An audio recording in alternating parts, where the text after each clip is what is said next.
Welcome to the show, Dr. David Klein of the Stages of Life Institute. That's in Longwood, and it's really not a bad drive. So what you want to do is you plan a trip to the Stages of Life, make the phone call first. Robin will give you the information. Get an appointment with the doctor, maybe even take a look around the nutraceutical store, and maybe even walk down the sidewalk to the esthetician and say, I want to look as good as I feel. Well, doctor, you wrote a very strange headline for today's show. The cholesterol stomach acid trap. What are we talking about? Well, it's probably the easiest and most prevalent way that your doctor can make you sick or sicker.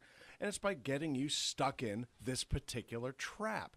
Now, what's this all about?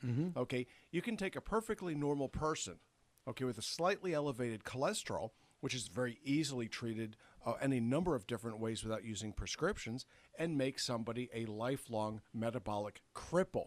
Now, what does this mean? Okay, what this means is this. So somebody comes in and, doc, I've got this upset stomach. Stomach acid comes up into my chest and it causes heartburn. Okay, and I need to do something about it, maybe, maybe not. And the first thing that happens is out comes the prescription pad. Well, what do we do for this? We give them something called a PPI or an H2 blocker, which makes it so that the stomach doesn't kick out stomach acid. And you start feeling better. Shortly after that, okay, the lower esophageal sphincter, that little purse string that keeps the stomach acid from going up into the esophagus to begin with, the original culprit here, starts to become flaccid. It starts to weaken. It starts to get lazy. And now you become a cripple to the PPI. You become a cripple to the omeprazole. You become a cripple to the Prilosec, whatever the heck the brand is that you happen to be taking. And then the problems begin. When you take away stomach acid, which, by the way, was not put there by mistake, it's intended to be in your stomach. The problem is that as you get older, you secrete less and less acid. That's the way it works. Well, why is it then, if I secrete less acid, that I'm having acid in my esophagus? And the answer is very, very simple. When you have less acid, it stimulates the LES less. It then becomes flaccid, and you develop these problems. So the real answer isn't taking away the stomach acid. It's adding more acid. How do you do this? 2 over-the-counter products called betaine and pepsin. You do this, your stomach secretes more acid, and guess what? It's like exercising your esophagus. It works just fine. You can take apple cider vinegar and do the same thing. It works, okay? But as soon as you take away the acid, the fun and games begin. Not only do you have to continue taking the stuff, it's not really addictive, but if you don't take it, you'll understand the meaning of heartburn because it gets worse over time. Then the body starts depleting itself of vitamin B12 because you can't absorb B12 in any way, shape, or form without having stomach acid. You need 3 things: B12, stomach acid, and intrinsic factor in your stomach at the same time. If you're missing any one of the 3, no B12. So if you take away the acid, what do you think is going to happen in 6 to 12 weeks? You become increasingly B12 deficient. That's the beginning of the snowball running down the hill, becoming ever so larger and larger and larger until it becomes a boulder heading towards you or your home. Okay, so B12 is the first thing that goes. Well, what else? Magnesium absorption goes away. Okay, so if you start becoming depleted of magnesium, all of a sudden at night your feet start to hurt, your legs start to cramp, you start having difficulties with taste, hearing, and vague symptoms every which way but loose. And it's all starting from that minimal complaint that you had at the doctor's office 10 years ago that said, gee, I think I've got heartburn. Well, if that weren't bad enough, now it's starting to hit the liver and it's starting to hit the adrenal glands. So what are we going to do about this? Because your cholesterol's now high. So we're giving you omeprazole to treat a disease that didn't occur. We're now going to treat the one that we causing the elevation in cholesterol. So we're going to give you a statin. Okay, well, what does this do? Well, it starts with something called cholesterol, which, by the way, is intended to be there. Your body produces much of the cholesterol, 80% of the cholesterol in your bloodstream. Okay, it's necessary for the cell membrane function. If you don't have cholesterol, the cells get a little stiffer. They become much harder, much more difficult to function. What's more is your body uses cholesterol for something very, very interesting.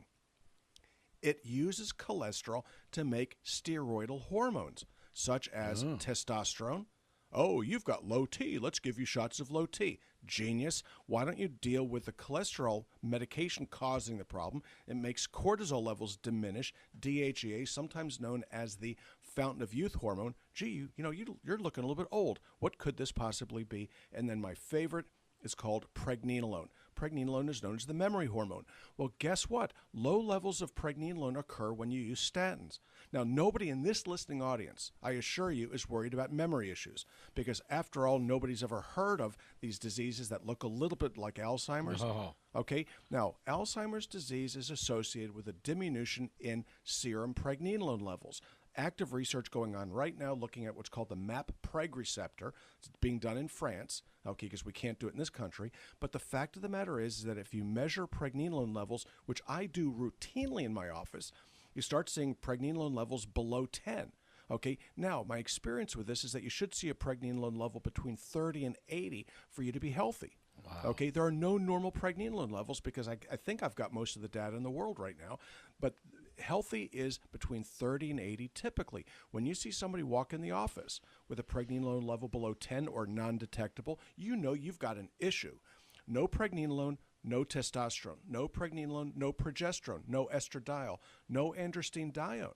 None of these things. So you wither away to nothing. So it all starts with, gee, I've got a little bit of heartburn, and your well-meaning family doc, or whoever's working for that well-meaning family doc, is now starting the snowball downhill.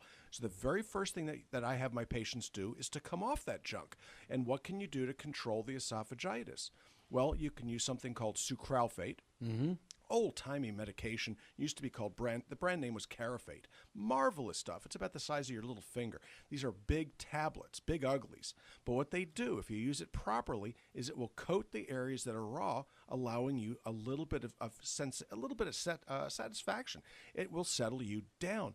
In the meantime, you have to increase stomach acid production using betaine and pepsin. Mm-hmm. Does it work? Yeah, you can get this stuff just about any place. And apple cider vinegar. So what do you do in the middle of the night when you need a little something? You take another Carafate pill. You leave it at bedside with a glass of water. You knock it down, you go back to bed. It works beautifully. That's how I took care of my own heartburn, which was a big issue for a long, long time.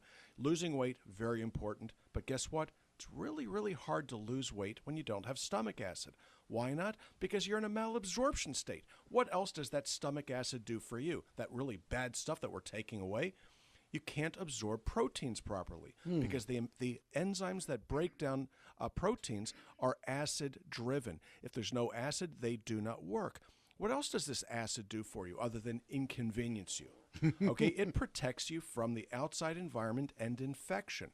So it increases your risk of contracting things like salmonella, shigella, hepatitis, and a host of other issues. You take away that stomach acid, and as far as I'm concerned, you probably knock 10 years off your life. So what do I suggest? I suggest rethinking what seems to be common mainstream thinking, which is that stomach acid is bad for you, when in fact it was put there for a reason, that reason being your health. No stomach acid, you become unhealthy. Bad news bears. So what are we looking at? We're looking at cholesterol. We are looking at stomach acid. So what's a bad cholesterol anyway? Okay, well, gee, your cholesterol is 207, and it's associated with a higher risk of heart disease. Do you know what that risk might be? 1/10 of 1%. Wow. Okay, you're talking almost nothing. Okay, why not focus on the things that actually make sense at all? You can reduce your risk of heart attack and stroke by 15% taking a good fish oil every day, not this krill oil junk, but by taking a real fish oil and by taking a baby aspirin. That's 15%, not 1/10 of 1%. So people focus their health on the wrong things. They're making themselves sicker. And if you look around, why do some people look real, real healthy and some people do not? My dad was 90 years old. He wasn't taking any of that stuff. So what does he do? He goes to the cardiologist. The cardiologist started him on a statin and a blood pressure pill, even though he had normal cholesterol and normal blood pressure. You want to know why? Wow. Because all of his other patients were taking these two medications, and so should you. They subsequently killed my dad. God bless them. I hope that they're happy wherever they are right now. So in any event, you need to avoid the obvious. You need to avoid the nonsense. If you have heartburn, you fix the underlying issue, which is inadequacy of stomach acid, not too little. If you have cholesterol that's going up, fix the underlying problem if, in fact, it's too high. A cholesterol of 200, 210, 220 may be very normal for a female, okay, because they should be a little higher than men. If you look at the blood studies, there's no correction for gender. Women's cholesterol should be a little bit higher. That's the way that it works. However, these days, men and women are equal. Pretty soon, we'll all be using the same bathrooms as well. I'm actually looking forward to that. So there we are, the cholesterol stomach acid trap. Well, there we go. Well, I happen to know that at Stages of Life, there are separate quarters for the men and the women. So tell us, Robin, how do we get there and what are the hours? All right. We are located in Longwood at 1917 Booth Circle. That's just off of I-4 and 434. Our office hours are Monday through Thursday, 8 to 5. The health store is open during those office hours. We invite you to come in, wander around, and see what we have to offer in there. Our website is stagesoflife.net. You can get all sorts of information there and on Facebook at Stages of Life Medical Institute.